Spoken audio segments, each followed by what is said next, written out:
Mi senti meglio così? Ti sentiamo, Aurelio, facciamo in modo tale che poi quando è il tuo turno aumentiamo qua il volume, il master qui in sala, va bene? Va E allora, bene. non si dovrebbe cominciare dicendo allora, ma mi è scappato, ormai è uscito. Buongiorno e benvenuti a Spazio Lilla, sede dell'Associazione Culturale ARB.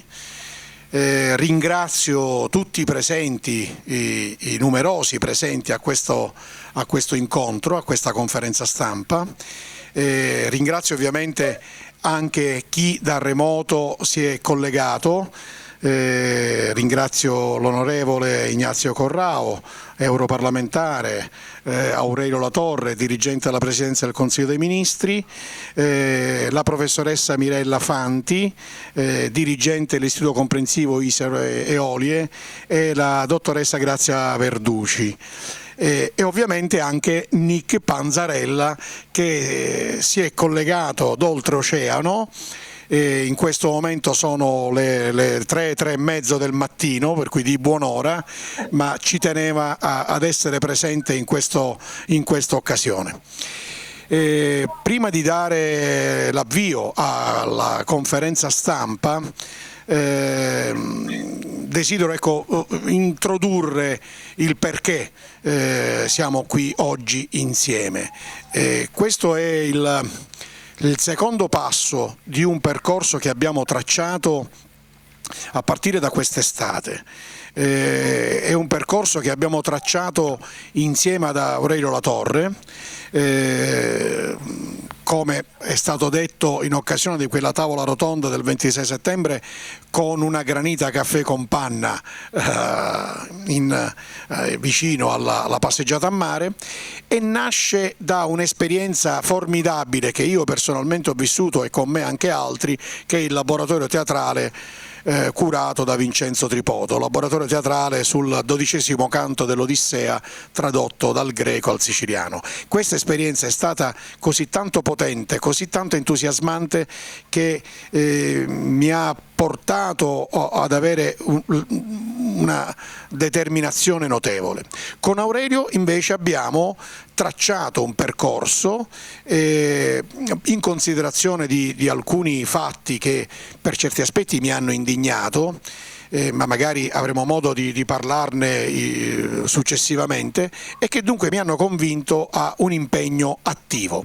Così è nato il primo passo, la tavola rotonda del 26 settembre, che è stata magistralmente condotta dalla giornalista Rosaria Brancato, che è qui con noi, e da lì, dai risultati di questa tavola rotonda, si è pensato di organizzare la settimana della lingua siciliana. Che cos'è questa settimana della lingua siciliana? È di fatto un grande laboratorio che vuole coinvolgere una moltitudine di realtà presenti nel nostro territorio. Così come per la tavola rotonda del 26 settembre non ha la pretesa di essere accademica, non lo vuole essere, ma vuole essere tra la gente, con la gente, e pensando che i veicoli, gli strumenti più appropriati sono le scuole, sono le librerie, sono i luoghi dove si fa formazione, dove si fa educazione. E dunque abbiamo coinvolto alcune di queste agenzie educative che esistono nella nostra realtà, e abbiamo strutturato 11 eventi che si terranno in 11 luoghi. No, scusatemi, non 11 luoghi diversi, perché 4 si terranno qui a Spazio Lilla, nella nostra sede. Oggi abbiamo pensato di strutturare così questo momento di incontro. Cederò tra qualche secondo la parola all'onorevole Ignazio Corrao, successivamente interverrà il dottor Aurelio Latorre, per poi chiudere questa parte di interventi da remoto con Nick Panzarella, e poi via via percorreremo questi 11 eventi con i protagonisti, con chi ha strutturato, ha curato e ha immaginato la realizzazione di ogni singolo evento. Spero magari in conclusione di avere ancora Ignazio Corrao, che magari ci darà qualche dettaglio in più, se ne ha voglia, spero di sì, su un altro passo per noi importante, che è la partecipazione al convegno che si terrà a Bruxelles il 7 di dicembre. Io adesso mi taccio e cedo la parola a Ignazio Corrao.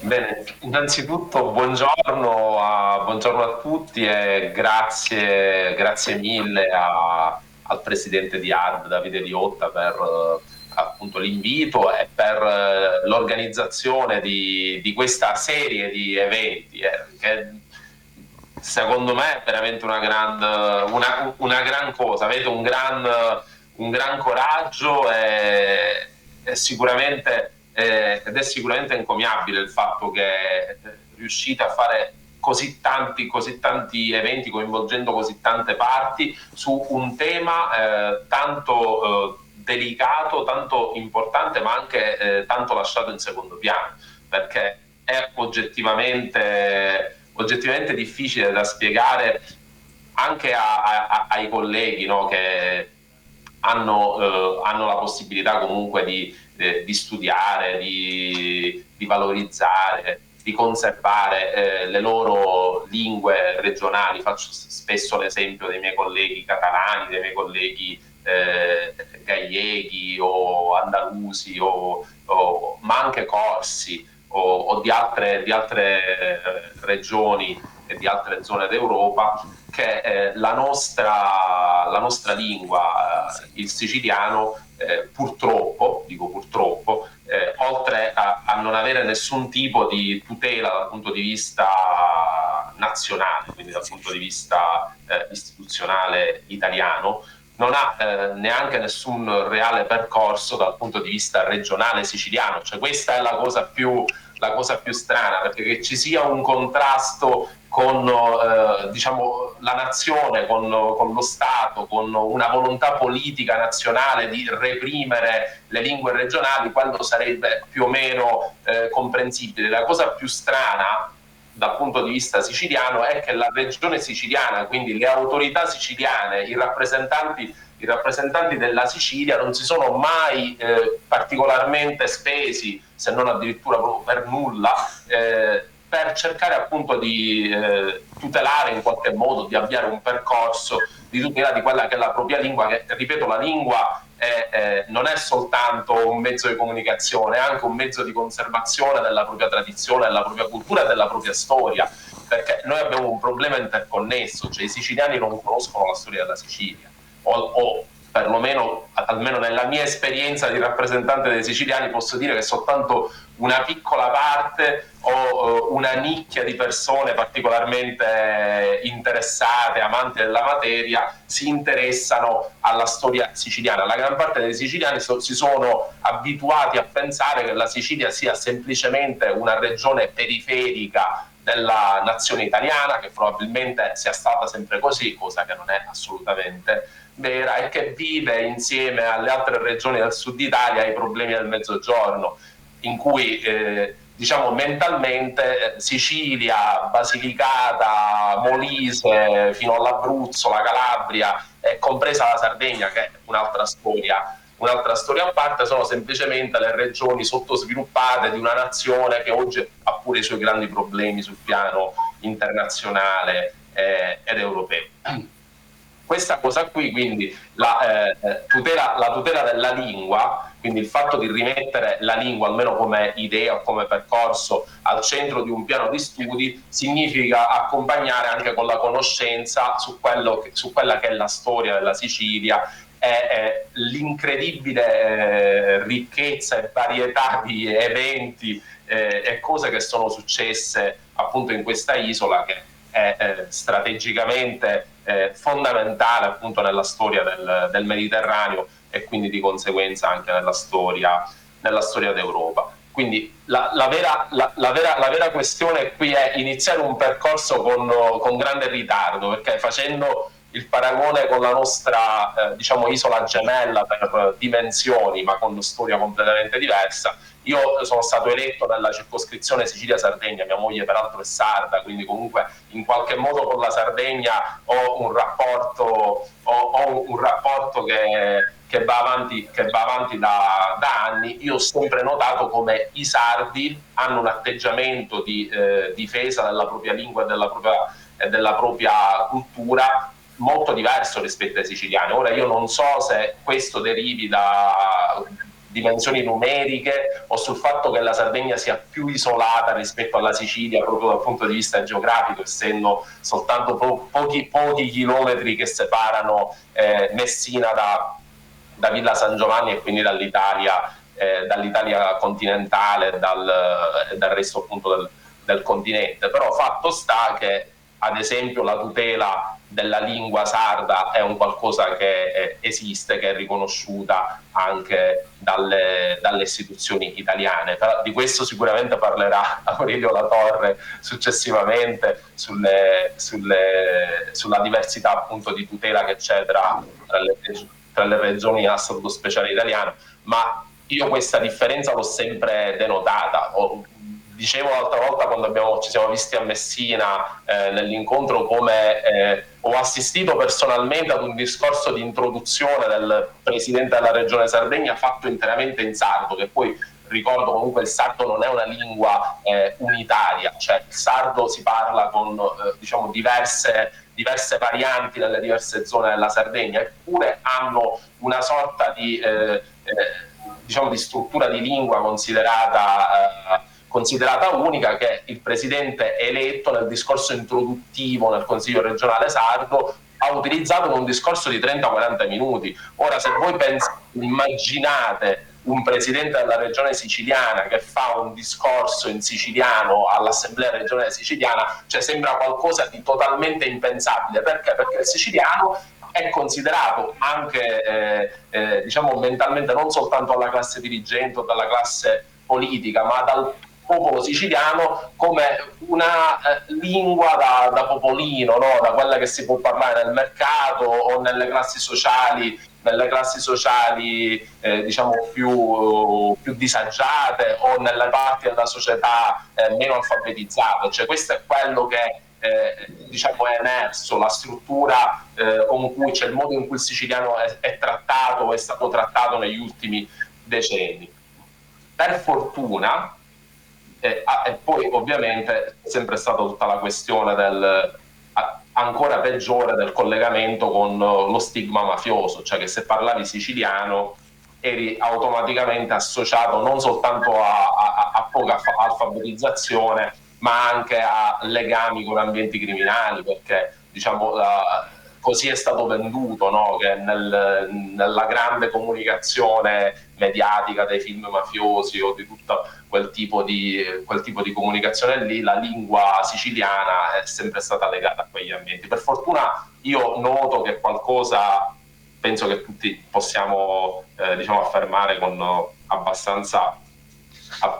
delle prove abbastanza pacifiche, che negli ultimi anni, nell'ultima quindicina, ventina d'anni qualcosa è cambiato, e nell'ultimo periodo questa cosa sta prendendo piede, in cui ci si distacca sempre di più da quel legame con lo stigma mafioso, con l'associazione con il siciliano, con gli ambienti criminali o gli ambienti più analfabetizzati, e si cerca di utilizzare soprattutto nelle arti, noto nei film, nelle serie TV, nella musica, in varie forme di espressione dell'arte, diciamo una riscoperta della lingua siciliana, che è una lingua piena di poesia, di cultura, di modi di dire che poi sono completamente intraducibili e che si rischiano di perdere, una voglia da parte della popolazione sana siciliana, che è la stragrande maggioranza, di ritornare a usare, a valorizzare la lingua, il che non significa abbandonare la conoscenza dell'italiano, ma significa aggiungere la ricchezza di essere bilingue naturali, quindi di poter parlare sin dalla nascita entrambe le lingue e poi aggiungerne altre.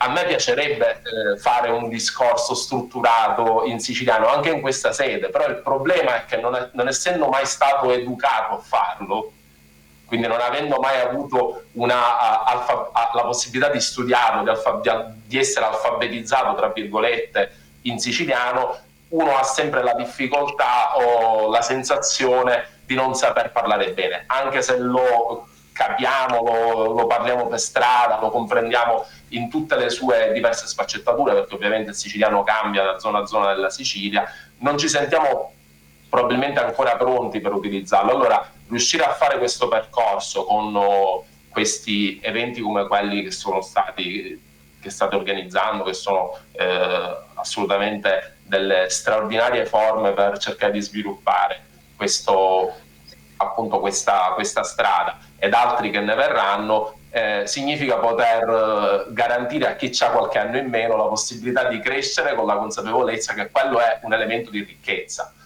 Il fatto che mia mamma, che per esempio appartiene ad una minoranza linguistica riconosciuta, la sua prima lingua è l'Arbresh, che è una lingua parlata, l'Arbresh è la lingua parlata da chi è arrivato dall'Albania 500 anni fa, appunto scappando dall'invasione ottomana in quella zona d'Europa. Loro per 500 anni hanno mantenuto la loro lingua, e la prima lingua di mia mamma è ancora l'Arbresh, nonostante ovviamente parli perfettamente in italiano. Ma per noi questa cosa non esiste, quindi riuscire a riconoscere il fatto di poter essere bilingue, il fatto che il siciliano sia un'altra lingua da accompagnare, secondo me è uno straordinario elemento di ricchezza su cui dobbiamo lavorare. Quindi l'obiettivo di questo e dei prossimi eventi, come quello di Bruxelles che citavi, Davide, è proprio questo: mettere intorno al tavolo tutte le persone che in qualche modo dal punto di vista istituzionale, dal punto di vista culturale, dal punto di vista associazionistico cercano di appunto si battono per la tutela e la conservazione, lo sviluppo della lingua, per fare in modo che questa cosa diventi fruibile per tutti i siciliani, quindi i milioni di siciliani che vivono in Sicilia e i milioni di siciliani anche di seconda e terza generazione che sono sparsi per il mondo. E lì vedo con il tuo Panzerella che alle 3 di notte non sarà semplice per te star sveglio, ma capisco che la motivazione è grande.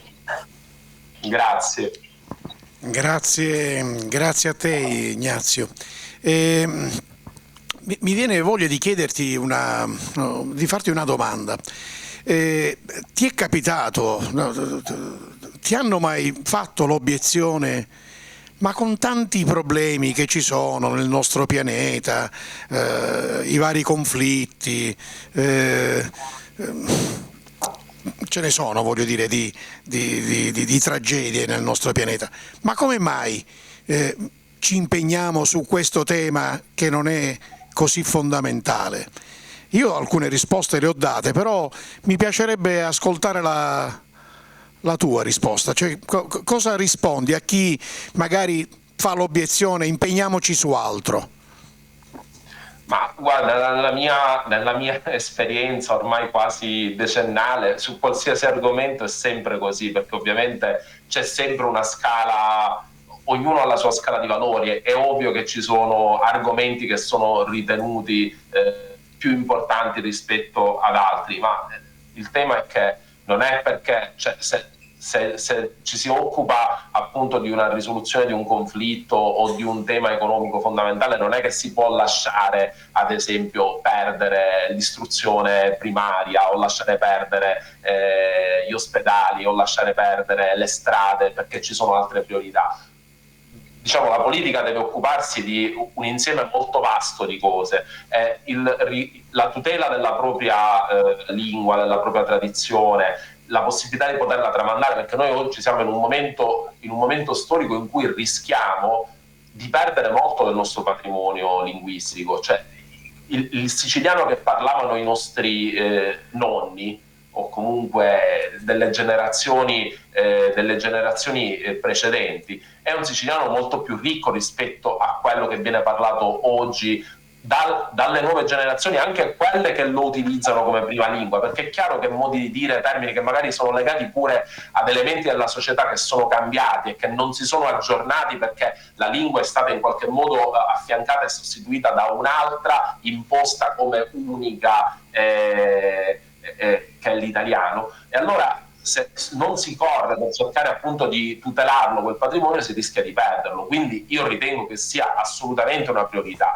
Se fossi nella condizione che io rappresento i siciliani al Parlamento europeo, dove non ho i mezzi per diciamo lavorare per una tutela strutturata della lingua e della cultura siciliana, ma la regione siciliana, che comunque è una regione a statuto speciale, eredita quello che è stato un regno per 700 anni e poi antecedentemente ha avuto altre forme appunto di autonomia molto importanti. Secondo me ha l'obbligo di mettere in campo tutti i mezzi possibili per poi andarsi a battere anche a Roma con le istituzioni nazionali per quel tipo di tutela. Cioè, lì è il tema, e se la regione non lo fa, allora qualcun altro che ha la possibilità di coinvolgere le persone, come state facendo voi e come faccio io nel mio piccolo, come fanno tanti altri, abbiamo tutti l'obbligo di cercare di mettere pressione affinché ciò avvenga. Questa è diciamo la risposta. Grazie Ignazio, grazie. E allora io adesso passerei la parola ad Aurelio Latorre. Aurelio, possiamo già inserire le slide o vuoi farlo in un secondo momento? Dimmi tu. Sì, innanzitutto buongiorno a tutti. Io direi di inserire le slide a cominciare dalla prima, quella in cui c'è il titolo, perché appunto volevo dare l'idea di un percorso che continua. E qui io devo fare due cose, devo ricambiare il ringraziamento a Davide Liotta per aver organizzato tutto questo e anche farvi una confidenza. Quando noi ci siamo visti nell'incontro che lui ha menzionato prima, il 19 agosto, un incontro in cui io volevo presentargli, farlo partecipe di questo studio che aveva prodotto questa famosa strategia di 60 pagine per la tutela e la promozione della lingua siciliana, il mio spirito era quello di confidare a un amico un sogno nel cassetto, ma era anche lo spirito del naufrago che mette il messaggio nella bottiglia, sperando che qualcuno lo raccolga, ma sapendo che le possibilità sono infinitesimali. Ecco, invece vedere come questo sia stato raccolto da Davide, che in pochissimo tempo ha organizzato insieme a me il 26 settembre la giornata europea e adesso ha dato il via a questa settimana della lingua siciliana, è stata qualcosa che mi ha sorpreso molto piacevolmente e che ha mostrato le capacità organizzative di Davide, quindi io lo voglio pubblicamente ringraziare per questo e per aver dato la possibilità a questo piccolo sogno nel cassetto di svilupparsi. E poi c'è stata questa fortunatissima coincidenza che siamo riusciti a incrociare questi intenti con quelli dell'onorevole Corrao, che attraverso invece il suo percorso all'Europarlamento, il suo percorso personale, aveva avviato un percorso simile e quindi la possibilità di incrociarsi e di poter creare delle sinergie credo sia stata una coincidenza eccezionale e molto favorevole. Se andiamo alla seconda slide, Davide, noi abbiamo questa foto con le 3 bandiere perché sono secondo me le tre dimensioni su cui si sta cercando di lavorare. C'è quella europea e credo che Ignazio abbia menzionato l'evento che ci sarà a Bruxelles il 7 dicembre, una grande conferenza su queste tematiche, che secondo me può essere una pietra miliare del rilancio della lingua siciliana. Abbiamo la dimensione nazionale, che è quella su cui ci sono dei grossi punti interrogativi, perché la Repubblica Italiana riconosce diverse lingue, c'è una legge del 99 che riconosce diverse minoranze linguistiche, 12, e lì c'è il tedesco dell'Alto Adige, c'è il francese della Val d'Aosta, c'è il friulano del Friuli Venezia Giulia, c'è il sardo della Sardegna, e non a caso sto citando le regioni a statuto speciale, ma ahimè non c'è il siciliano della Sicilia, e questa è una mancanza che ci indigna, perché non ci sono motivi né tecnici né politici per mettere in una legge a tutela delle minoranze linguistiche il friulano e il sardo e nello stesso tempo escludere il siciliano. E poi c'è la dimensione regionale, su cui sono pienamente d'accordo con quanto sottolineato dall'onorevole Corrao.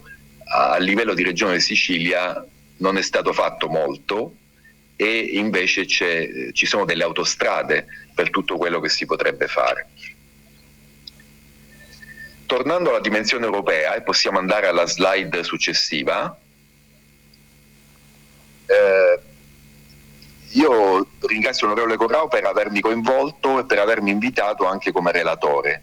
È un'idea che io avrei durante la relazione, proprio per cercare di essere propositivi e proprio per cercare un modo di convogliare le forze nuove insieme alle forze vecchie che vogliono tutelare la lingua siciliana, vogliono promuoverla, vogliono rimuovere gli ostacoli, vogliono vederne un uso più diffuso. Ecco, come fare? La mia idea sarebbe di presentare la possibilità di un manifesto.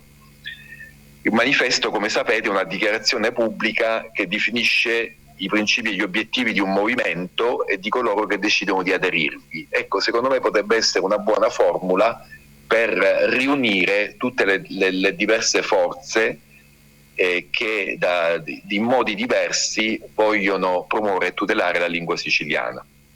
Nella slide avete l'esempio del manifesto di Ventotene, perché è uno dei manifesti più famosi, perché come sapete è considerato uno dei testi fondanti dell'Unione Europea. Questo, è un qualcosa che si potrebbe fare nella conferenza di Bruxelles, e su questo comunque mi riservo di parlarne poi più in dettaglio con l'onorevole Corrao, in modo da poter vedere come questo tipo di approccio potrebbe essere attuato. Tornando invece alla dimensione nazionale, in particolare quella regionale, e possiamo andare alla slide successiva, come sapete uno dei punti fondanti a nostro parere è quello di fare leva sulle scuole. Io ritengo che quello dei docenti siciliani sia un esercito per il momento silente forse su queste tematiche, o comunque non unanimemente attivo, ma è un esercito che ha un potenziale enorme per poter aiutare il siciliano a riprendere slancio.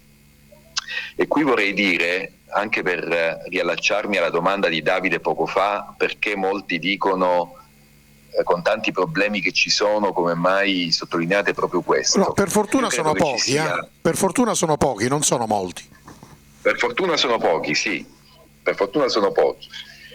E tuttavia io sono dell'idea che ci sia un equivoco di fondo, che tra l'altro è stato ben chiarito all'inizio da Ignazio Corrao, e l'equivoco di fondo è che molti pensano alla lingua, al dialetto, in questo caso la lingua siciliana, soltanto come un mero strumento di comunicazione, e quindi dicono vabbè, nella loro mente c'è l'italiano, c'è l'inglese, non abbiamo bisogno di soffermarci sul siciliano. E l'equivoco di fondo è che invece la lingua non è solo uno strumento di comunicazione, anzi è più tutto il resto, la storia, il patrimonio culturale, l'identità di chi l'ha parlata e delle famiglie che hanno avuto la loro successione nel tempo e così via. Quindi secondo me c'è anche questo equivoco, che va chiarito, e quindi noi quando possiamo dobbiamo sottolinearlo. E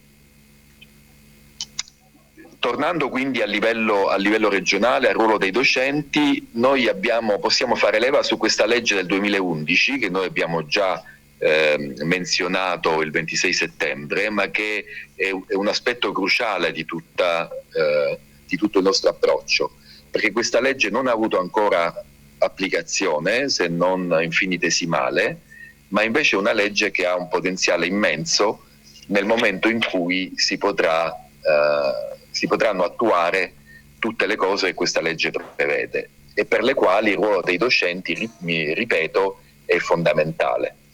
I docenti sono in contatto con gli studenti, con le nuove generazioni, e le nuove generazioni sono quelle che in questo momento rischiano di perdere questo patrimonio e che per converso hanno adesso la possibilità, col nostro aiuto, con l'aiuto dei docenti, di invece recuperarlo questo patrimonio, e quindi tante iniziative possono essere fatte. E io qui nella prossima slide ho fatto soltanto un esercizio di quello che potrebbe essere una possibilità per le scuole in vista del Natale che è alle porte, e prego Davide di passare alla slide successiva. Le scuole per esempio potrebbero ispirarsi a questo tipo di idee che io ho cercato di riassumere in questa slide per implementare delle attività con i loro studenti. Quindi è possibile parlare del Natale nella letteratura e nella poesia siciliana con gli studenti, è possibile chiedere agli studenti di intervistare, tra virgolette, gli anziani della loro famiglia per chiedere loro in merito alle tradizioni passate che loro hanno vissuto da bambini. Possono gli studenti improvvisarsi reporter e fare dei reportage video e fotografici, tanto tutti ormai abbiamo un telefonino per questo tipo di funzioni, e costruire piano piano un archivio relativo alle tradizioni del Natale messinese. Questo è un tipo di proposta che mi sento di fare, ma anche per dare un esempio di come ogni scusa, in questo caso il Natale, poi potrà essere la Pasqua, poi potrà essere il 15 maggio, l'anniversario dello Statuto siciliano, ci sono 1000 occasioni attraverso le quali i docenti con i loro studenti possono mettere in campo delle iniziative, e queste iniziative non fanno che sottolineare quello che dicevo prima, cioè che la lingua non è solo strumento di comunicazione, ma è un formidabile strumento di conservazione di un patrimonio storico e identitario. Detto questo, vorrei anche fare un accenno alla dimensione internazionale e quindi passare alla slide successiva, anche perché so che dopo di me parlerà Nick Panzarella e questo mi fa molto piacere, perché come sottolineavo anche il 26 settembre, esistono innumerevoli siciliani o di seconda, di terza generazione, che poi poco importa se siano di seconda, di terza, di quarta, quello che importa è il sentimento di appartenenza che ci può essere, e il sentimento di appartenenza alla comunità siciliana può essere fortissimo anche a distanza di generazioni e anche a distanza di migliaia di chilometri, e quindi questo è una testimonianza che forse Nick ci potrà portare. E in particolare per quanto riguarda gli Stati Uniti, dove Nick vive, e qui passerei alla prossima slide, perché gli Stati Uniti, come sapete, negli Stati Uniti la comunità dei siculo-americani è il più grande e più importante gruppo degli italo-americani, e come sapete gli italo-americani rappresentano una minoranza importantissima negli Stati Uniti, e negli Stati Uniti sono presenti delle associazioni siculo-americane come le due che vedete citate in questa slide, e con le quali forse si potrebbe cercare di prendere contatto per creare un po' questo ponte tra la Sicilia e i siciliani all'estero, e quindi potremmo forse cominciare proprio con gli Stati Uniti, creare questo ponte con i siciliani all'estero che secondo me è un di rete che potrebbe riservarci molte piacevoli sorprese, anche per collaborare insieme per una serie di obiettivi condivisi. E quindi qui io mi fermerei con l'ultima slide che Davide adesso metterà e con la quale io vi ringrazio per l'attenzione. Grazie anche a te Aurelio. E adesso sicuramente passo il microfono a Nick, ma ne approfitto per evidenziare un aspetto che tu hai già anticipato, ma sul quale con José Villari ci stiamo lavorando, anzi è più un'idea sua che mi ha entusiasmato. A proposito di una delle tue proposte legate al coinvolgimento dei ragazzi, dei giovani come reporter, come intervistatori, ma poi magari siccome José Villari che è Todomodo, questo editore che è stato coinvolto come media partner in questo progetto, siccome anche lui avrà la possibilità di poter fare il suo intervento, magari se ne ha voglia può darci qualche anticipazione su alcune sue idee. Bene, grazie ancora ad Aurelio e adesso il microfono a Nick.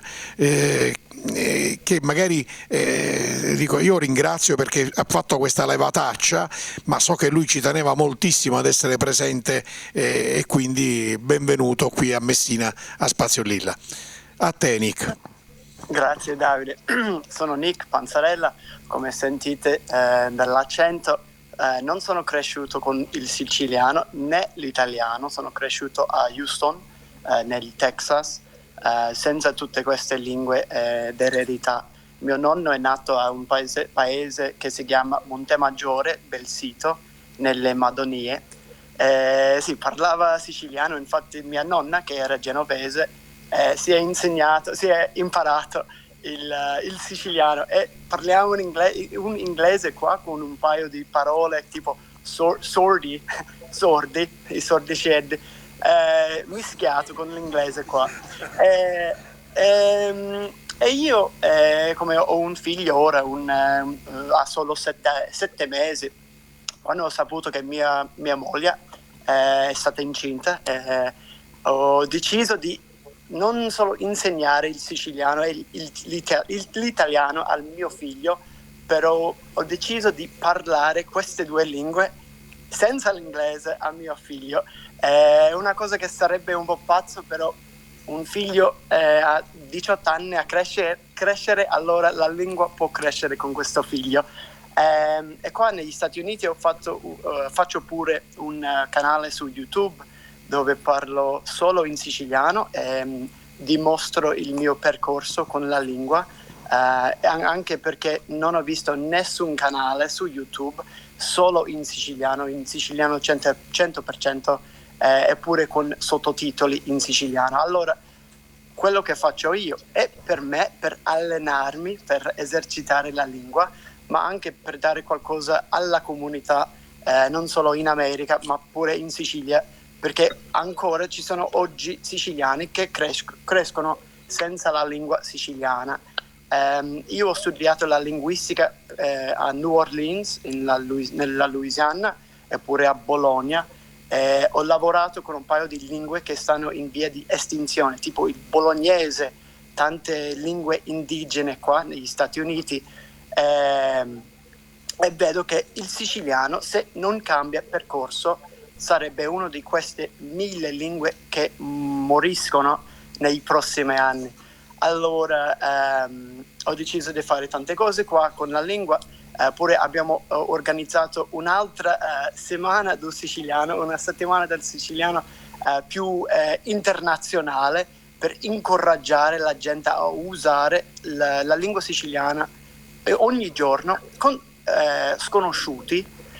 Tipo abbiamo preso il modello dei baschi che fanno una cosa ogni 2 anni per spingere la gente a usare la lingua in nuovi contesti. Abbiamo deciso che il siciliano merita una cosa così. e con un paio di siciliani, un gruppo di siciliani che organizziamo su Telegram e Reddit, organizziamo questa cosa, eppure facciamo tante risorse per aiutare siciliani e la diaspora a studiare questa lingua e esercitare la lingua. Però devo dire che sono molto molto carico a sentire Davide, Ignazio e il signor Latorre, a sentire che ci sono siciliani che ci tengono la lingua e che non solo pensano solo della poesia, ma di veramente cambiare la situazione in Sicilia e fare la lingua ufficiale e vedere il modello spagnolo come una cosa che possiamo riprodurre in Sicilia e in Italia, perché ci sono non solo l'Arberes, non solo Gallo Italico, però ci sono 12 lingue regionali che non sono riconosciute dallo Stato. Allora sono molto carico a sentire che ora cambiamo idea e fra poco possiamo cambiare pure la situazione. Allora grazie per aver grazie a te Nick, grazie.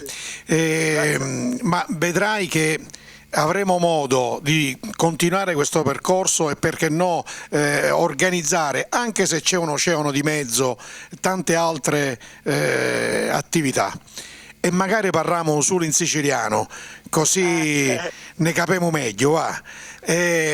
Io prima di passare la parola a Caterina Pastura, che di fatto è chi condurrà il primo evento alla Feltrinelli, desidero poter chiamare qui José, che l'ho visto poco fa ma adesso non lo vedo più, eccolo lì, José che è l'editore che è Todomodo. Sì, certo, siedi di qua, desidero che tu possa stare qui qualche minuto prima di dare il posto a Caterina, per magari descrivere il perché hai accettato questo percorso da fare insieme come media partner nella settimana della lingua siciliana e quali obiettivi ti dai.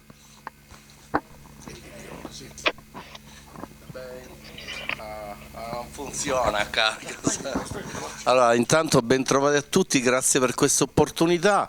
Insomma, io mi sento qui perché mi sento di giocare un ruolo in casa. Io 10 anni fa non è neanche un caso che abbia trovato il titolo della mia azienda, trovò me intanto come Todomodo, con forte riferimento a Sciascia o a Sant'Ignazio da Loyola, che creò l'Università di Messina qui. Io mi sento estremamente siciliano. Mio nonno mi iniziò alla metrica poetica siciliana, era un poeta siciliano, e vedere un uomo di 1,80 che assumesse una postura bellissima e recitava in siciliano era meraviglioso. 10 anni fa ho deciso, dopo un percorso di vita, ho imparato un po' di cose male, ma le ho imparate, quello di dedicarmi alla cultura e alla mia gente, ma soprattutto iniziando veramente senza nessuna polemica dal basso, ed essendo un gancio per quella gente, perché la mia azienda insomma vuole essere una fucina sociale. Io sono innamorato della mia gente, pur se siamo un po' scassicelli, amo questa cornice narrativa che è la Sicilia, che è potentissima, e pertanto ho incominciato a fare delle esperienze proprio sul campo. 2 anni fa ho incominciato a fare delle forti esperienze nelle scuole. Noi stiamo vivendo una grandissima dispersione scolastica e una problematica, questo detto dalle dirigenti con cui sono in ottimi rapporti, soprattutto dopo il Covid. Purtroppo le statistiche parlano chiaro. Sì, proprio noi stiamo subendo qualcosa che purtroppo inizia adesso, ma il risultato sarà postergato e sarà veramente violento se noi non recuperiamo questa fascia di ragazzi che veramente ha subito un danno deleterio. c'è una fascia di ragazzi, quelli che sembrano un po' più emarginati, chi che hanno un problema intra, fora, che però hanno una grande capacità, quella intelligenza immediata, pratica, che si avvalgono molte volte del dialetto. Allora io con alcuni dirigenti l'anno scorso ho capitanato con Todomodo le riprese di un cortometraggio che è andato su RTP, è stato pubblicato un po' ovunque, è stato un piccolo successo. Noi vorremmo incominciare a creare delle redazioni, ma non per insegnare il pezzo giornalistico, non me ne voglia qualche giornalista, ma che sia un fatto comunicativo diverso, cioè avere la capacità dei ragazzi ad andare fuori, a portare fuori, cioè quello che c'è fuori, a portarlo dentro nel loro linguaggio e con due lingue, cioè il siciliano e l'italiano, affinché non ci sia né una mancanza di rispetto per l'italiano, che è meglio che lo imparassimo tutti. Certo, ecco, però dall'altra parte dai un'opportunità a chi sembra che sia in una capacità verso, come dire, verso l'abbandono, di ritrovarsi un nuovo ruolo. Ecco. E poi, se mi è concesso, 10 anni fa abbiamo incominciato a Messina a fare il primo telegiornale satirico in dialetto messinese, tutti un po' come si dice mi schifavano, ora mi schifano un poco meno. Infatti. Va bene, José, grazie del tuo intervento. Come vi dicevo poc'anzi, José Todomodo è media partner di questo progetto e volevo mettere in evidenza, anche rispondendo a una considerazione che ha fatto Aurelio, quando mi ha voluto ringraziare per il mio impegno, ma in realtà è stato tutto molto, non dico facile, però sono stato agevolato da che cosa? Io ho trovato terreno fertile. Quasi tutti gli interlocutori a cui mi sono rivolto sono stati favorevoli e propositivi, chi si è entusiasmato di più, chi si è entusiasmato di meno, ma tutti sono d'accordo che è un momento propizio per poterci impegnare, per cui in questa fase organizzativa ovviamente per me è stato molto più semplice e io ringrazio la maggior parte dei presenti qui, perché sono tutti coloro i quali hanno immediatamente accolto questo progetto. Io adesso passerei alla presentazione degli 11 eventi, anche perché la conferenza stampa a questo deve servire, e chiamo Caterina Pastura e Salvo Trimarchi. Non so se Salvo vuole, perché lui che cura questa iniziativa, cedo le 2 poltrone e i 2 rispettivi microfoni. Io vi chiedo ovviamente di restare collegati, così seguiamo la spiegazione degli 11 eventi. A voi. Grazie. Credo che uno dei 2 non funzioni, però. Si doveva solo alzare il volume. Ah, va bene. Ma comunque credo che ci sentiamo ugualmente. Prego. Ma quando Davide mi ha proposto di collaborare con lui a questa iniziativa, dovete sapere intanto che una cosa che a me fa piacere dire, la mia prima lingua in realtà è stata il siciliano, perché insomma i miei genitori erano praticamente, insomma mio padre faceva il ferroviere, mia madre la casalinga, io la mia prima lingua è stata proprio il siciliano, per cui immaginate che quando Davide mi ha proposto questa iniziativa, insomma, di partecipare a questo gruppo, a questo lavoro, insomma, a questa iniziativa, insomma, io ero estremamente felice, per cui insomma io credo che sia molto importante. Io tra l'altro in certe situazioni continuo a parlare in siciliano pure con i milanesi, per cui io ho una libreria, insomma, in cui che è Feltrinelli, per cui tristemente per me ho molto a che fare con i milanesi, che sono poco inclini, diciamo, all'ironia, per cui essendo poco inclini all'ironia, insomma, non sempre gradiscono che ogni tanto intercalando faccia delle battute in siciliano, però insomma a me non è che importi tanto, insomma.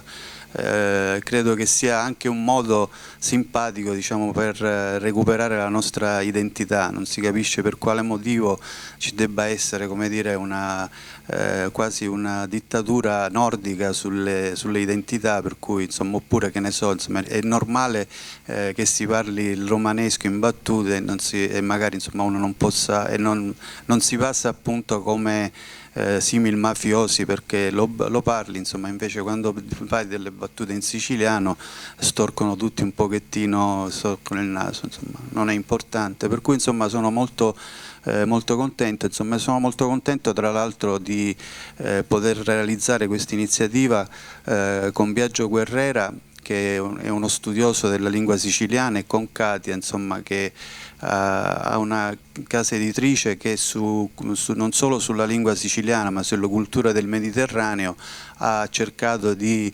sviluppare un lavoro veramente interessante e di grandissimo livello, per cui insomma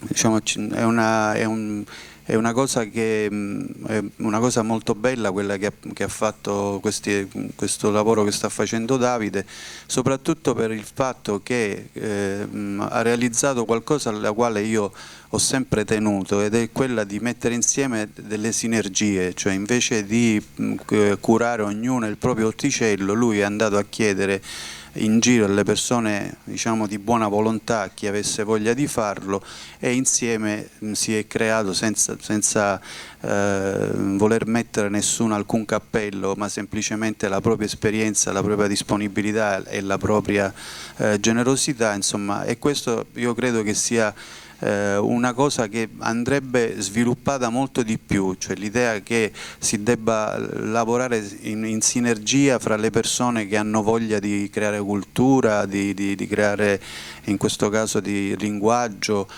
o altro tipo di iniziative, insomma, perché da soli è molto più difficile, non si va da nessuna parte. Insieme secondo me si può creare qualche cosa di veramente molto più importante. E niente, io lascio la parola a Katia che introdurrà l'iniziativa e vi parlerà di Casamonno, che è il libro che noi presenteremo assieme a lei a Biagio Guerrera. Grazie. Buongiorno a tutti, grazie a chi è qui e a chi è lontano. Devo dire che gli spunti che sono venuti fuori già da questa conferenza stampa, purtroppo io non ho potuto assistere all'incontro del 26 settembre perché non ero qui, diciamo che le sollecitazioni sono talmente tante per cui non si tratta solo di, come dire, di stare dentro l'ambito di quello che ognuno di noi in questi 11 incontri farà, ma di stare dentro quello che solamente un paradigma complesso ci può consentire di affrontare. Mi spiego subito. Qualcuno diceva che la lingua è la casa dell'essere, e le case però vivono se le si abita, e se dalle case si impara ad entrare e uscire, e soprattutto se in queste case ci sono ospiti, c'è qualcuno che passa e qualcuno che sta. Le lingue sono così. Questa esperienza personalmente la vivo dentro quella di una casa editrice che si chiama Mesogea, che si occupa di letteratura e culture dell'area del Mediterraneo e che ha una singolarità, quella che ci ha portato dentro questa manifestazione. Noi pubblichiamo testi di poesia secondo un criterio molto semplice: o devono essere poeti che scrivono in altre lingue e che noi traduciamo, o sono poeti. E quando dico poeti, dico poeta nel senso maschile e femminile del termine. Io non uso l'espressione poetessa, per me esiste il poeta e la poeta, quindi poeti e poete, che scrivono in siciliano e che si autotraducono o che vengono tradotti. Questo è il canone, se un canone c'è, per cui la traduzione è il cuore della possibilità della relazione, nella vita privata come nella vita pubblica. Proprio in questi giorni, per le tragedie dei femminicidi che non si arrestano, credo che abbiamo tutti quanti un po' più del solito, stiamo sentendo parlare, a volte anche a sproposito, di relazioni. Le relazioni hanno a che fare con le lingue, moltissimo. proprio perché, come dicevamo, la lingua è la casa dell'essere. Ognuno di noi potrebbe dire di avere una lingua madre, io dico che se ne hanno più di una di madri quando si parla. Con il siciliano abbiamo anche da tenere presente, e in questo ricordo a tutti l'importanza che ha avuto nella storia di questo paese e della storia linguistica di questo paese Tullio De Mauro. Il problema che abbiamo è che spesso quando parliamo della nostra lingua, delle lingue che parliamo, noi dimentichiamo un piccolo dettaglio, che c'è una lingua orale e c'è una lingua scritta. Quella che parliamo o che crediamo di parlare nella vita quotidiana, quella che in un certo senso usiamo, forse è l'espressione più giusta, è un linguaggio dell'oralità di cui forse come forma espressiva ancora più che del linguaggio scritto abbiamo dimenticato quasi tutto, oppure scontiamo una grossissima ignoranza. Perché dico questo? Perché è sparito quell'universo per cui la vita delle persone, la storia dei luoghi passava spesso attraverso la bocca di chi avevamo vicino e di chi quelle esperienze aveva vissuto, i nonni, le persone più anziane, i vicini di casa e così via, e questa oralità ha determinato delle forme culturali straordinarie, delle forme espressive straordinarie. Sono quelle che andiamo perdendo, vale per noi come vale per le popolazioni berbere del Maghreb.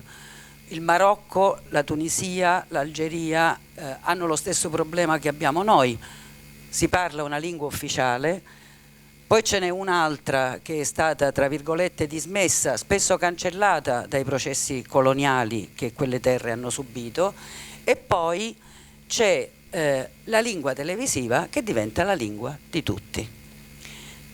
Perché parlo di un paradigma complesso? Perché parlo di questo, cioè non possiamo trasferire, perché questo sarebbe un rischio e un pericolo gravissimo, non possiamo trasferire sulla lingua l'ossessione identitaria e quell'orrore che oggi continua ad emergere sempre di più e poi porta alle guerre, che è la sindrome della piccola patria.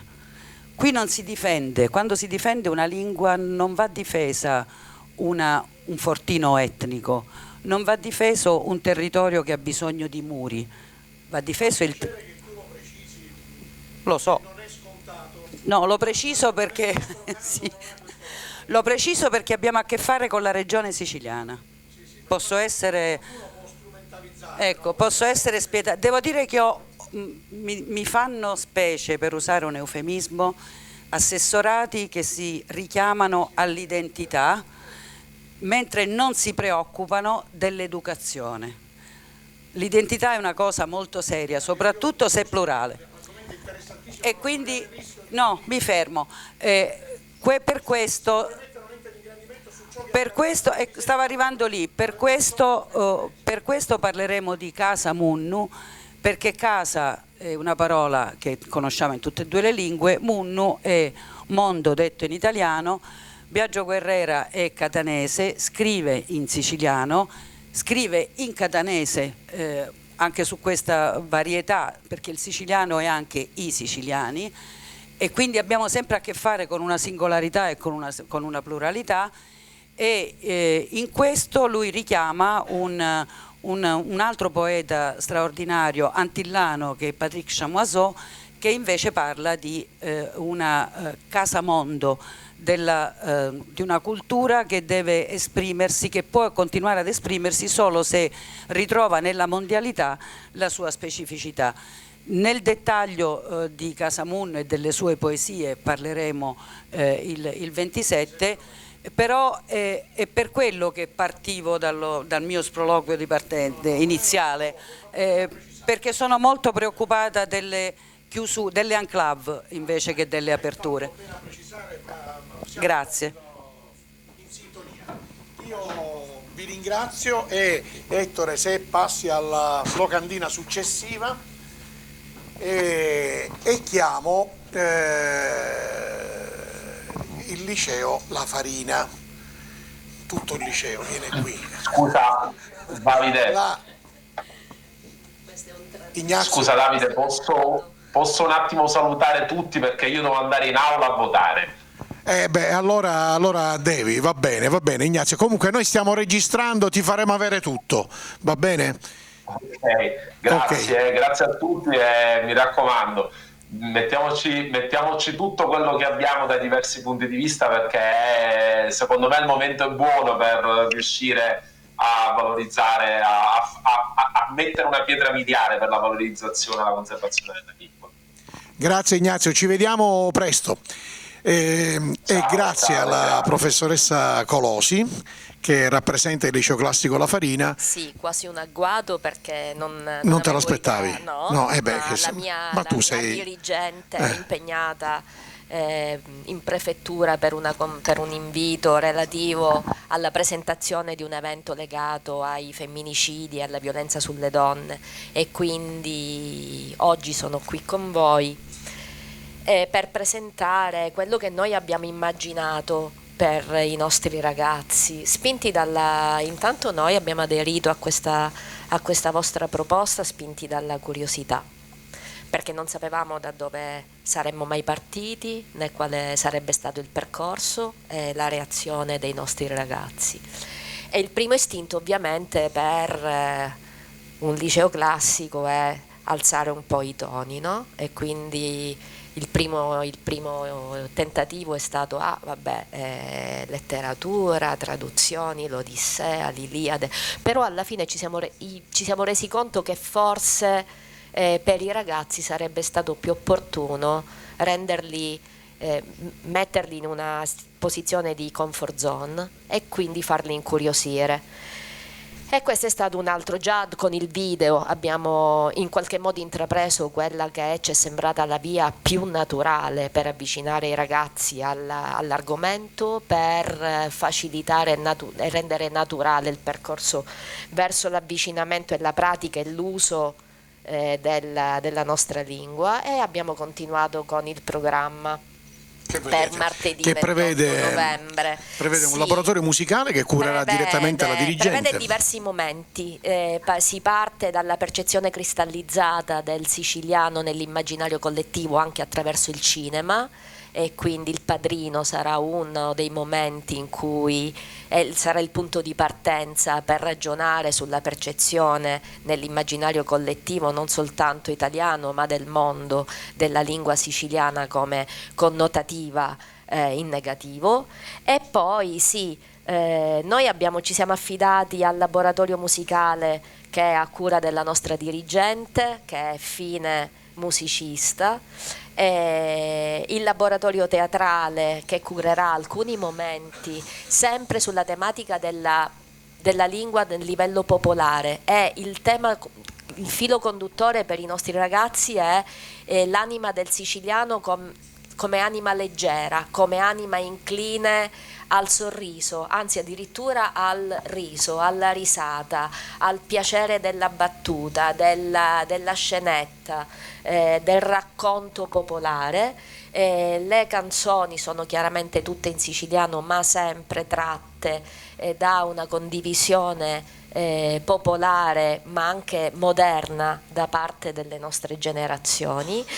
Abbiamo una collaborazione ormai consolidata con la professoressa Cubeta per il laboratorio, ho visto che c'è previsto anche coreutico, e abbiamo invece poi chiaramente quello che è giusto poi puntualizzare, su cui riflettere. Da quello che viene realizzato dai ragazzi si passa all'intervento più riflessivo, no? Più critico, e quindi abbiamo il piacere di avere con noi il dottore Midoro, che rappresenta anche l'ente teatro con il quale abbiamo ormai una continuità di collaborazione, la professoressa Piraino della NUMSA di Palermo, il professore Tomasello del NAMS, e poi abbiamo anche un cantastorie proprio perché ci racconterà la vita e il mondo culturale, il mondo dell'immaginario di un cantastorie, e Giacomo Farina dei Concertu, che ci racconterà anche il suo rapporto con il siciliano, e il nostro professore Sciaino, docente di latino e greco, che però è un palermitano e quindi ha anche un'altra anima. Ho visto che avete scelto la Sala Sinopoli, considerato dal Teatro Vittorio Emanuele come teatro di questa... Perché prevediamo un consistente numero di ospiti esterni. Perfetto. E quindi abbiamo intenzione di allargare e di aprire ulteriormente l'evento affinché più capillarmente possa diffondersi questo nuovo percorso. Benissimo, grazie. Dunque appuntamento martedì 28 novembre alle ore 10 alla Sala Sinopoli del Teatro Vittorio Emanuele per Il Siciliano, l'anima di un popolo, a cura del Liceo Classico La Farina.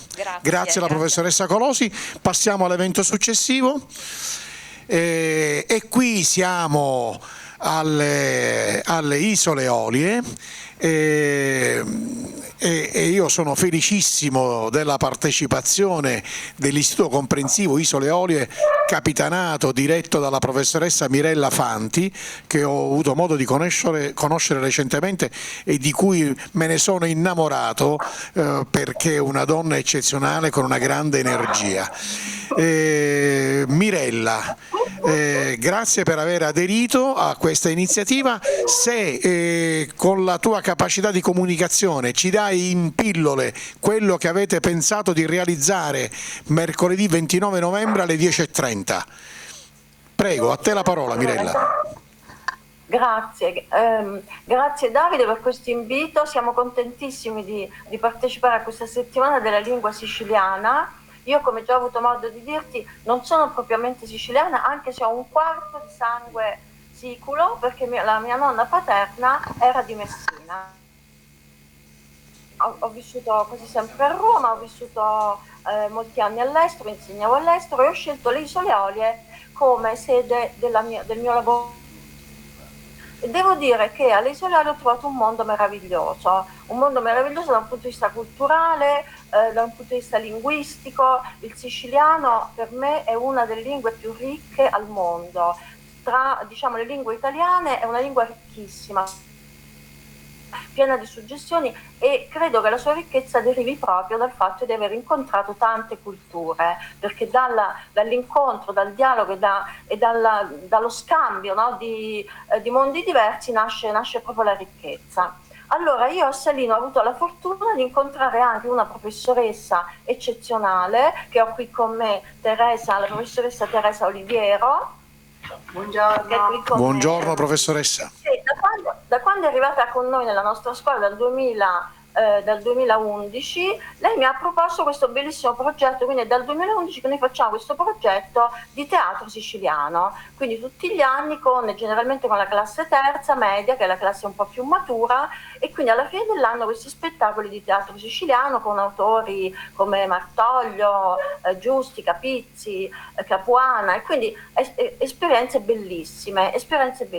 Quest'anno, per questa nostra partecipazione, abbiamo scelto, diciamo, il siciliano sarà un po' venato di dialetto eoliano, con espressioni tipiche proprio delle Isole Eolie. Un esempio tra tutti: io sono rimasta incantata quando ho sentito dire alle persone qui del posto un'espressione tipica che è iddu est, cioè proprio latino, puro latino, quindi il latino che entra dal latino, dal volgare del siciliano, nell'eoliano oggi ci sono ancora espressioni in latino assolutamente puro, e questa è una cosa interessantissima che si conservi, ecco, forse nelle isole chiaramente per chissà secoli di isolamento che ormai non c'è più, si conservano espressioni interessantissime.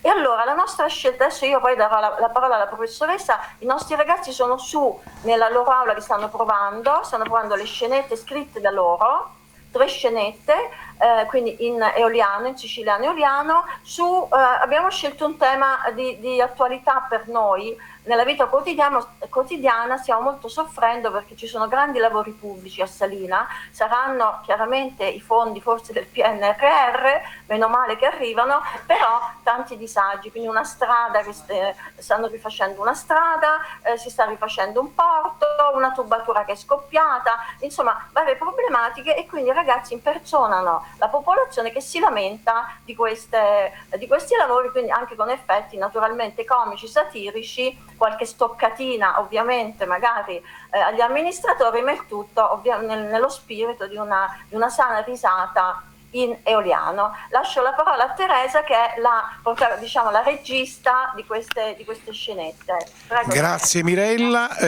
grazie alla professoressa Oliviero, alla quale chiedo in modo sintetico di dirci cosa accadrà il 29 novembre alle 10:30.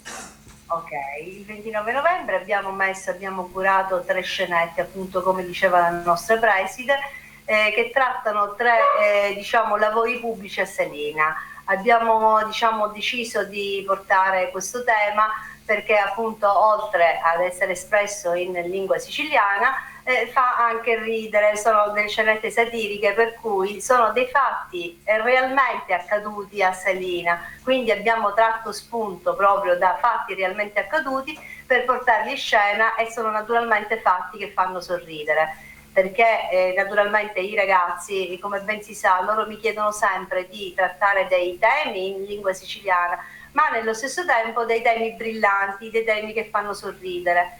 Infatti, come diceva proprio la nostra dirigente, noi abbiamo messo appunto in atto negli anni scorsi queste commedie che erano diventate addirittura un bellissimo evento a Salina. Tutti chiedevano quando farle, e addirittura le mandavamo in scena la sera, proprio come un vero e proprio teatro. Inoltre appunto tutto ciò era anticipato da una scuola di teatro, ed inoltre la cosa più importante a cui tengo molto e teniamo tutti molto è non far dimenticare alcune parole, proprio in questo caso tipiche eoliane, che col tempo vanno dimenticate, e quindi ricercare appunto questi vocaboli anche attraverso le persone anziane, in maniera tale che vengano trasmesse alle generazioni successive e non vadano perse. Perché come spesso sappiamo con Milazzo, Barcellona, e talvolta i ragazzi riescono ad acquisire quel dialetto e dimenticando proprio il dialetto eoliano di cui parlava proprio la preside. Quindi noi teniamo molto a questo progetto e grazie per aver citato questa occasione. Grazie all'Istituto Comprensivo Isole Eolie. Anche attraverso la nostra partecipazione. Grazie ancora. Grazie Davide, grazie a tutti. Grazie. Passiamo all'evento successivo. Si Cunta e S'Arricunta è organizzato dalla Mondadori Bookstore, lo cura Viviana Montalto, ma purtroppo Viviana Montalto in questo momento sta accogliendo nella sua libreria una scuola, e siccome tra chi interverrà in questo evento c'è anche l'amico Sergio Todesco, che tra l'altro lui cura anche un altro evento, per cui in questo caso ha la doppia funzione, la doppia. Sergio, allora cosa accadrà? Chiedo a te di fare appello a tutta la tua capacità di sintesi. Sono stato coinvolto. 29 novembre ore 18 alla Mondadori Bookstore. Sono stato coinvolto da Viviana nella presentazione di questo volume, perché a suo tempo nel 2016 scrissi proprio la presentazione del libro. Io non conoscevo l'autore, solo che lui mi fece pervenire questa richiesta di scrivere io qualcosa. Prima di accettare, naturalmente, ho voluto visionare il testo e mi sono accorto che ne valeva la pena, perché è una serie di poesie o di poesie in prosa siciliane, in cui lui tratteggia la storia di Messina attraverso alcune delle sue fasi. Parte dalla mitologia, dalle figure mitologiche che ne hanno contrassegnato la realtà, passa a figure storiche ed eventi storici di Messina lungo l'intero arco delle vicende che l'hanno coinvolta. Parla di attività lavorative e produttive tradizionali, parla di eventi come quello disastroso del terremoto. Quello che caratterizza questa prosa, questa poesia siciliana di Lino Soraci è la felicità narrativa la piena rispondenza, ecco, si tratta di un siciliano, di una lingua siciliana che non indulge assolutamente nel folclorismo, nel macchiettismo così perniciosamente presenti in tante produzioni, e invece si mantiene fedele a un lessico genuino. E il libro si caratterizza anche per la numerosa presenza, un sostanzioso apparato di note che fanno capire come l'autore abbia realmente approfondito anche da un punto di vista storico tutto quello che lui ci descrive. Quindi è un appuntamento da non perdere, anche questo è un appuntamento da non perdere. Libri divulgativi sulla storia di Messina scritti in siciliano. Benissimo, grazie Sergio. E allora passiamo all'evento successivo. Davide, scusate se interrompo. Io grazie, abbiamo un webinar, ci dobbiamo scollegare. Va bene Mirella, non ti preoccupare, avremo modo di aggiornarci, dai. Tutto. Ciao. Ciao. E allora, adesso è il turno dell'altro liceo classico importante della nostra città, diretto dalla professoressa Giovanna De Francesco, che ho il piacere di accogliere qui. E anche con lei abbiamo già vissuto diverse esperienze, no? Fino all'altro giorno alla Camera di Commercio abbiamo consolidato anche un altro risultato, no? Quello di un'altra esperienza, il plugging, che abbiamo vissuto insieme. E la professoressa De Francesco, quando gli ho parlato di questo progetto, ha immediatamente sposato l'idea e si è organizzata per giovedì 30 novembre ore 9:30. Che cosa accadrà al Liceo Classico Mauro Lico? Allora, intanto buongiorno, si sente? Sì. Buongiorno a tutti. Cosa accadrà? Intanto diciamo che ho sposato subito questo progetto perché quando mi si propongono dei progetti validi, interessanti, eccetera, ce ne sono tantissimi e le proposte sono sempre svariate, io penso sempre ai miei ragazzi. E allora dico a me stessa cosa può fare la scuola per i propri studenti e questo è un progetto assolutamente importante. Importante perché diciamo intanto attraverso queste attività, come si vede anche dalla foto nella locandina, sono sempre gli studenti protagonisti, ma soprattutto li introduciamo o li avviamo verso un percorso che è quello dell'amore verso la propria terra, del senso di appartenenza, dell'identità che è quella siciliana e che sta all'interno, diciamo, di un processo educativo che permetta anche ai nostri giovani di apprezzare la loro terra, di viverla e di non andare via. Certo. E di non andare via. Anche questo è un aspetto. Tant'è vero, insomma, tutti forse, non so se tutti conoscerete il nostro ultimo, avete visionato, avete ascoltato il nostro ultimo video. Come no? Mare Fora, che è stato appunto molto apprezzato anche, diciamo, io ho ricevuto e ho visto nei momenti in cui l'abbiamo lanciato, ho visto la partecipazione da parte di genitori, diciamo persone varie che hanno i figli fuori e che quindi hanno provato un momento di commozione e di sgomento rispetto a quello che noi volevamo trasmettere.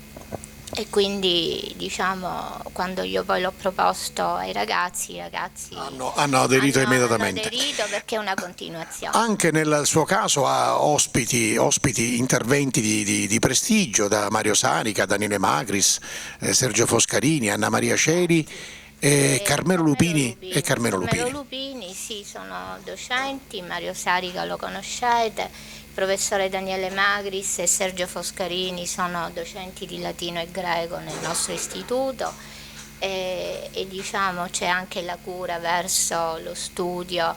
Per esempio c'è uno studio, una statistica per cui sono state studiate, sono state visionate 5.000 circa parole in siciliano, che abbiamo visto per il 50% vengono e provengono dal latino. C'è un 15% che proviene dal greco, il resto arabo e francese. Quindi andare poi a studiare, a ripercorrere determinati tradizioni e determinati anche lavori che che riguardino lo studio etimologico delle parole, ovviamente è un valore senza dentro, ombra. è dentro Certo. un liceo classico. Certo, benissimo. Per cui appuntamento nell'aula magna del liceo classico Sì. giovedì 30 novembre alle 9:30. Esatto, abbiamo oltre 100 posti, quindi siete i benvenuti tutti. Ci saremo, grazie. Passiamo grazie alla professoressa De Francesco, alla slide successiva e qui io chiedo di raggiungermi a Peppino Restifo che incomincia uno striptease.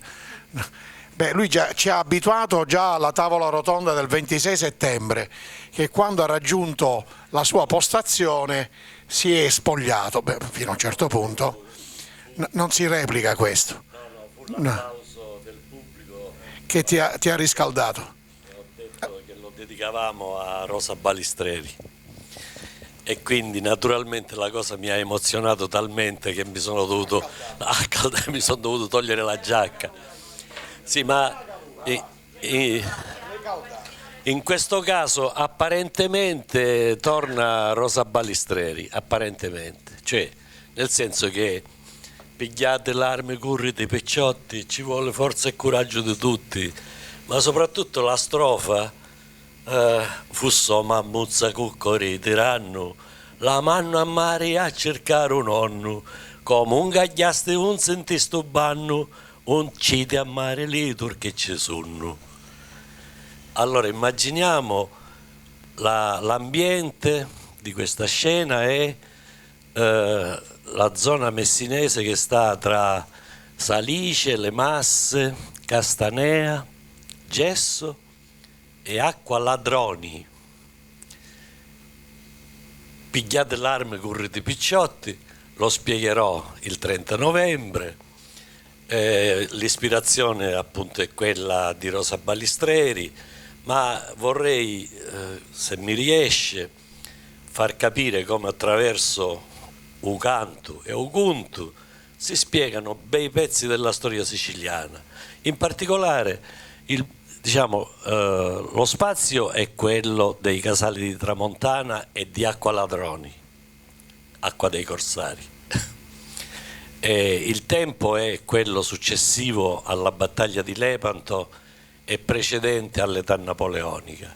Un resto ve lo sorbite. Lo scopriremo il 30 novembre alle ore 19 qui a Spazio Lilla. È il primo evento di questa settimana che si terrà qua. Passiamo all'evento successivo e qui chiamo Vincenzo Tripoto, l'attore e regista, ma soprattutto amico Vincenzo Tripoto. Che cosa accadrà? Subito dopo l'intervento di Peppino Restifo accadrà qualcosa di magico. Semplicemente mi alzi il volume, grazie. Semplicemente nell'ambito del laboratorio che noi stiamo continuando a fare per la seconda stagione qui a RB, incentrato sulla traduzione in siciliano dal greco del 12° canto dell'Odissea, avremo come ospite all'interno del laboratorio, che in questa occasione si apre a tutti, la traduttrice, la poeta Rosa Gazzara Siciliano. È una donna di 94 anni, una mente lucidissima, con tante cose da condividere, e con lei affronteremo sia il canto 12° che alcuni passaggi di altri canti come quello su Polifemo, l'incontro di viste con Nausicaa. Per me è importante ed era un sogno quello di lavorare su questo testo, perché tra il cunto siciliano e il canto degli Aedi ci sono tantissimi punti in comune, e questa traduzione in particolare mi ha permesso di poter utilizzare Omero e traghettarlo direttamente sulle nostre sponde, così come lui ha traghettato su queste sponde il resto del mondo.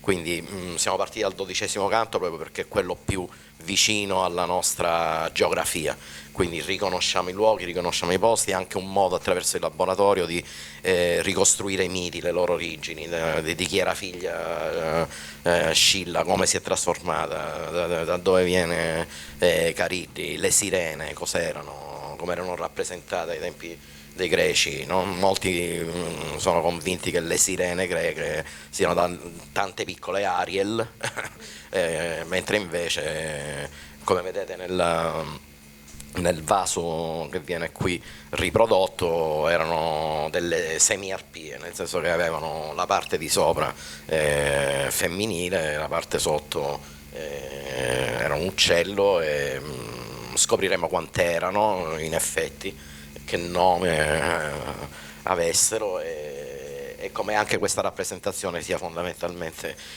non corretta, nonostante sia greca, perché le ali le erano state strappate, avevano perso una gara di canto con le muse e quindi non potevano volare, per questo stavano appollaiate e cercavano di attirare i marinai col loro canto per poterseli mangiare. Questo è quanto, almeno per quanto riguarda il laboratorio e l'incontro con la professoressa Gazzara. È una miniera d'oro, inutile che ve lo dico, chi può partecipare ha la possibilità unica di confrontarsi con una persona che non ha tradotto solo l'Odissea in siciliano, ha tradotto la Divina Commedia, ha tradotto l'Iliade, scusate, l'Eneide. L'Iliade purtroppo non ha potuto continuare la traduzione, è molto legata alla lingua, si esprime nel suo siciliano, scrive e traduce fondamentalmente per se stessa, e questo secondo me la rende universale, quindi poterla incontrare è un regalo per tutti noi, poter incontrare questa donna e rendergli anche omaggio, no, credo che sia doveroso, giusto, sì, sono d'accordo con te. È una depositaria di tanta tradizione, ecco, che utilizziamo, cerchiamo di comprare, come il lavoro che ha fatto per esempio Sergio, su Maria Costa, un'altra grande voce siciliana. E adesso ne parleremo. Sì, puoi andare Vincenzo, ma poi ti chiamerò fra poco. Grazie a Vincenzo, e adesso io chiamo il presidente Antonella Sidoti della fondazione, non la vedo però, eccola là, presidente Antonella Sidoti della fondazione Albatros Academy. Perché? Perché anche la fondazione Albatros Academy ha aderito al progetto e lo ha fatto con grande slancio e ha voluto dare un taglio coerente con quella che è la mission della fondazione Albatros e dell'Accademia Albatros. Per cui chiedo alla Presidente, all'amica Antonella, se può descriverci cosa accadrà venerdì 1° dicembre ore 10 presso la Fondazione Albatros, così da venire numerosi per partecipare. Grazie, intanto grazie per l'opportunità, sì, ho accettato molto volentieri, non te l'ho fatta finire questa richiesta. Sì, quel giorno in fondazione ci sarà una relatrice di prestigio che è una scrittrice e docente di storia della gastronomia siciliana, che è Anna Martano. Lei accompagnerà i nostri allievi con dei racconti, descrivendo delle ricette siciliane, di prodotti, insomma, di preparazioni siciliane, soprattutto nel campo, quello di cui ci occuperemo sarà la pasticceria. Verranno realizzati dei dolci panatighe, che sono dei dolci tipici siciliani, che sono nati a partire dal 600 con una strategia ed è un aneddoto, ma è la narrazione che faremo, una strategia delle suore che volevano supportare i frati predicatori durante il periodo della Quaresima. In tale periodo non era previsto l'uso della carne e loro si inventarono questi dolci ripieni di carne, mascherati, camuffati dalla presenza del cacao, dello zucchero, delle noci, eccetera, per sostenerli. Particolarmente energetiche, voglio dire, sì. Sì, utili per appunto per tutte le loro i viaggi in periodo della Quaresima. Naturalmente questo è l'aneddoto, in realtà loro probabilmente è anche vero, ma in realtà si usava già lo zucchero, era un rimedio naturale come conservante di cacciagione, laddove quando c'era un periodo particolarmente ricco di carni, eccetera, si soleva conservarli, preservarli con lo zucchero e il cacao. Però questo sarà narrato, si prenderà spunto dal poema di Giovanni Meli per raccontare in siciliano sia la ricetta che vari altri spunti, ecco, e aneddoti. Benissimo, benissimo. Grazie alla Fondazione Albatros Academy, grazie al suo presidente Antonella Sidoti. Grazie. Volevo fare con la lezione di genetica, ma poi... Mi ricordo, ne abbiamo parlato, che tu ti eri lanciata, faccio una lezione di genetica in siciliano, poi magari dopo, lo faremo dopo, in una fase successiva. Sì. Grazie Antonella. Ritorna Sergio Todesco perché qui a Spazio Lilla venerdì 1 dicembre alle ore 19 ci sarà Sergio Todesco come relatore e Marcello Mento che ha curato l'evento. No, mi sposto io, dai. Qua. Due microfoni. Uno e due. Buongiorno. Uno e due. Allora parlo io per primo semplicemente perché non ho niente da dire, e cioè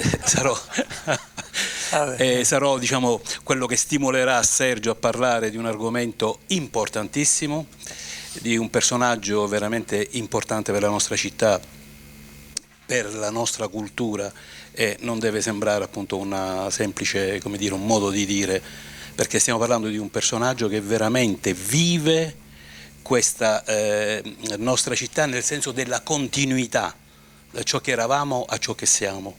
Prego. Sì, perché Maria è stata, che io ho frequentato per lunghi anni, è stata veramente una presenza preziosa per Messina.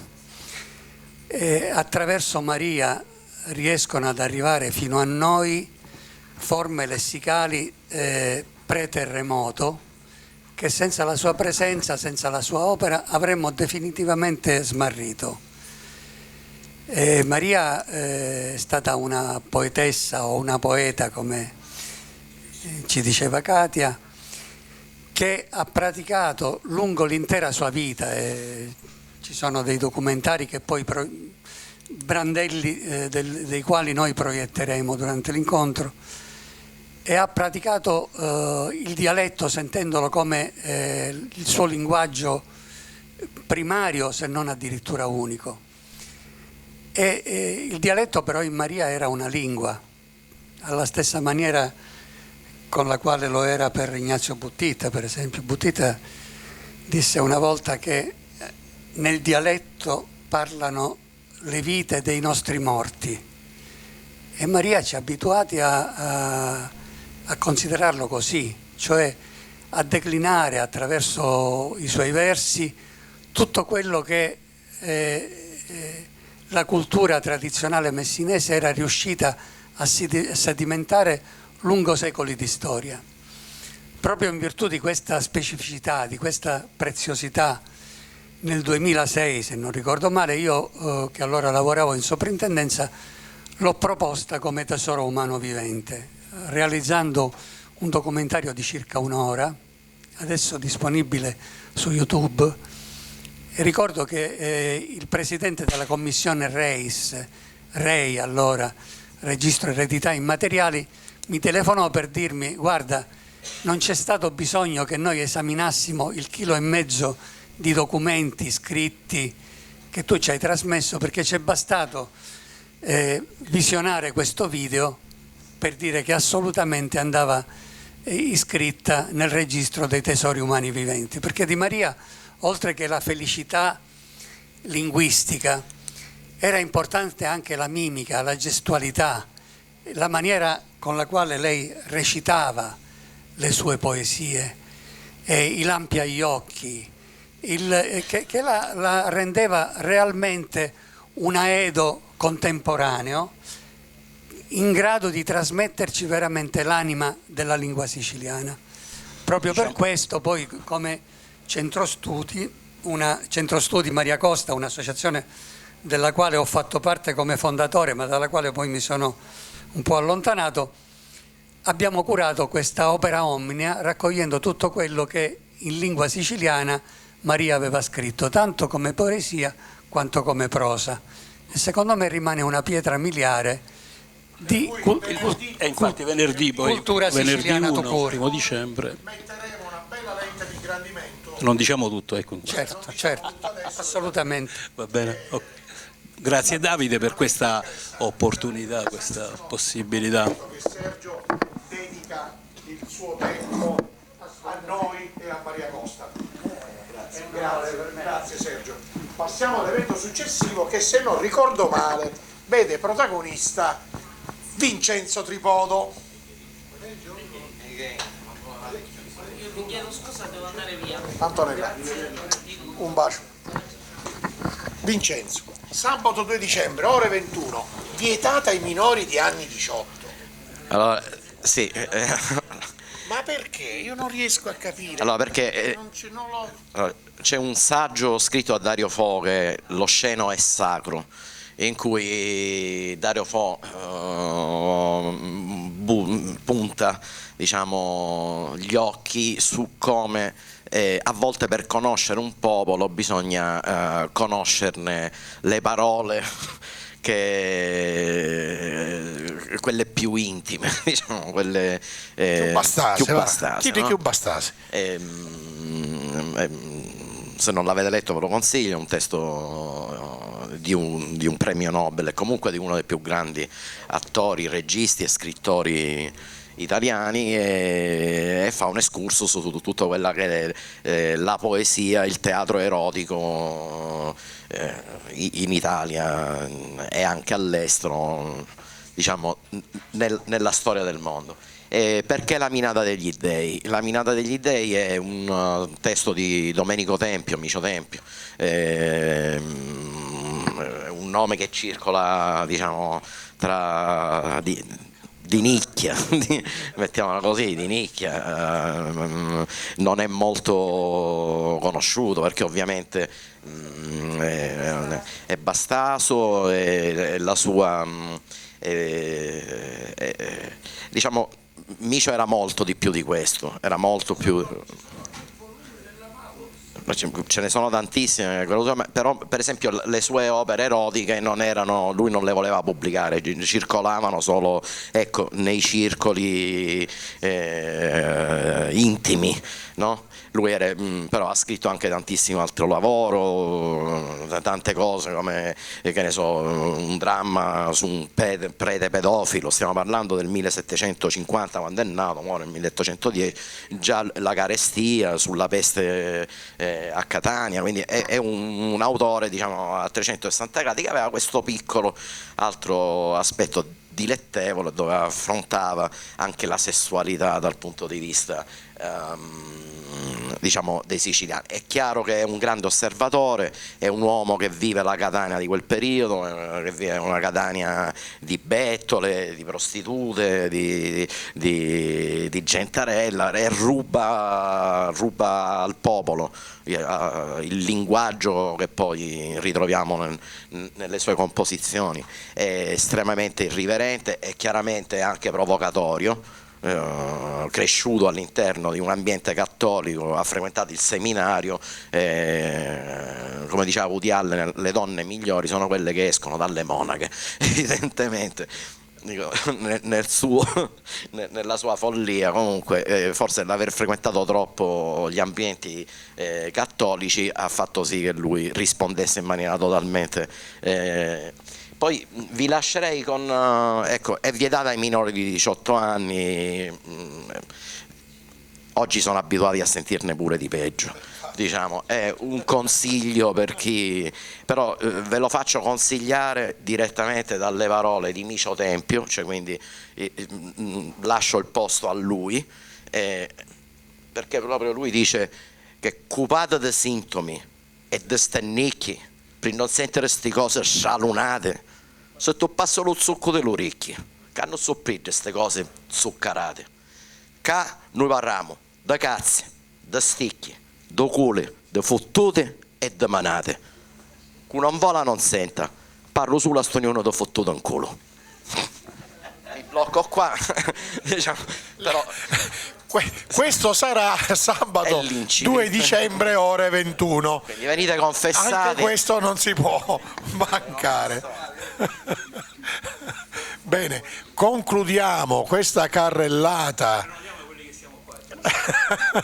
Ma io sono convinto che saranno tutti molto partecipati. Sì, concludiamo questa carrellata, concludiamo questo elenco di 11 eventi con un luogo per me magico al quale io sono legato emotivamente, sono legato al suo proprietario, ad Amedeo Mallandrino.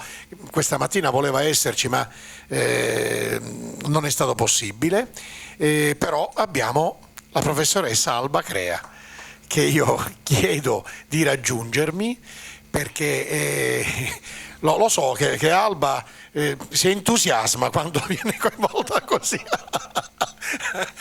oppone resistenze, ma è una risorsa per tutti noi, non possiamo fare a meno di te.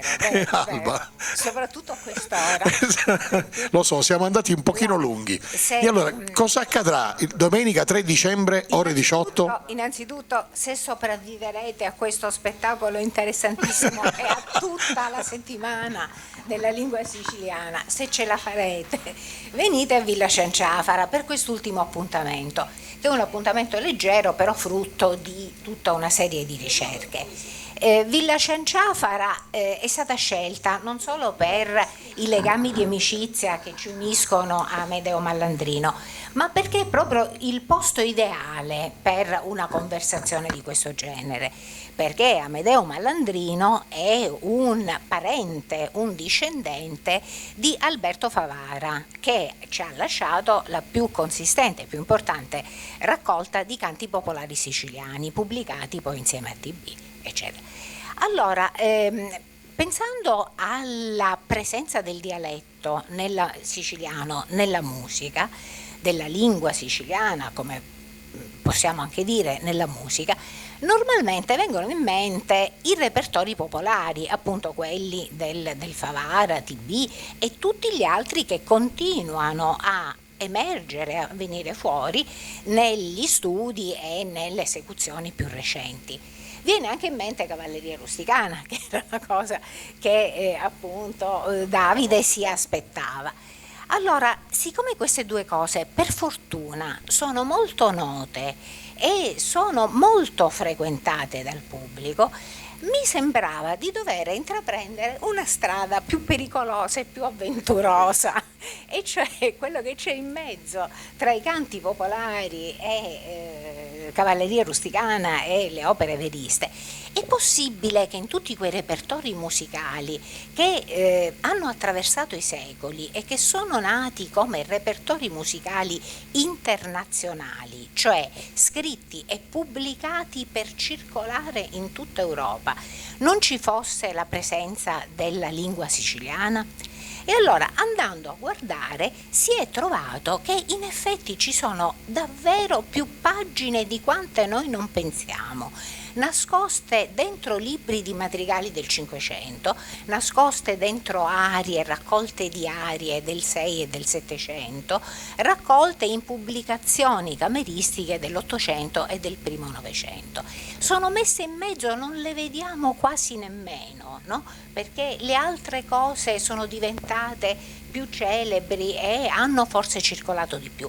Ma che cosa significano queste cose? Ecco quindi l'interesse per me, non so per chi ascolterà, ma per me e per i musicisti citare che mi hanno seguito in questo, l'interesse perché mettere queste cose? Evidentemente è proprio il segno di un'appartenenza. Un madrigalista del Cinquecento, che è forse il primo madrigalista, il primo polifonista siciliano in assoluto, scrive la prima raccolta, pensate, veramente per circolare in tutta Europa, e dentro ci mette 2 arie siciliane, 2 arie in dialetto siciliano, che sono proprio il segno di appartenenza a un luogo, il segno di appartenenza a una gente.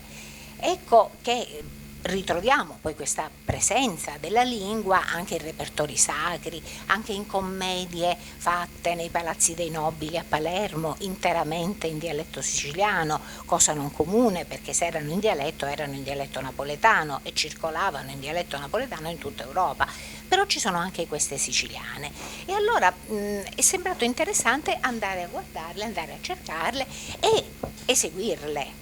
Ecco che Villa Cenciafara forse, se si riesce, inaugurerà anche questo pianoforte verticale che è stato regalato a Villa Cenciafara da un cultore di storia messinese con un momento di generosità, e ci sono questi musicisti che sono coordinati, diretti da Nazareno De Benedetto, che probabilmente voi conoscete, e che sono Roberta Fazio soprano, Giussi Costa mezzosoprano, Martina Di Paola contralto, Giorgio Midiri basso e pianoforte, che eseguiranno delle musiche, appunto eseguiranno questo madrigale del Cinquecento, eseguiranno un brano di Antonio Laudamo ed eseguiranno un pezzo recentissimo, nel senso fatto quest'anno, proprio in prima assoluta quest'anno, di Giovanni Sollima, perché c'è una ripresa della lingua siciliana anche nella musica contemporanea, e dalla collaborazione di Giovanni Sollima con un giornalista catanese sono nate 2 cose interessanti che sono state eseguite a Catania e a Palermo, e appunto un pezzettino verrà eseguito. Quindi questo incontro, che ci auguriamo sia semplicissimo, sarà per noi personalmente invece l'occasione per andare avanti e per farci altre domande, chiederci come questo siciliano, se è un vero siciliano, eccetera eccetera. Quindi spero di rivedervi il 3. Grazie Alba, credo che non potevamo concludere in maniera migliore questo percorso, dunque appuntamento per tutti gli 11 incontri che si terranno. Tutti gli 11 incontri saranno seguiti da Todomodo, perché il media partner in questa avventura.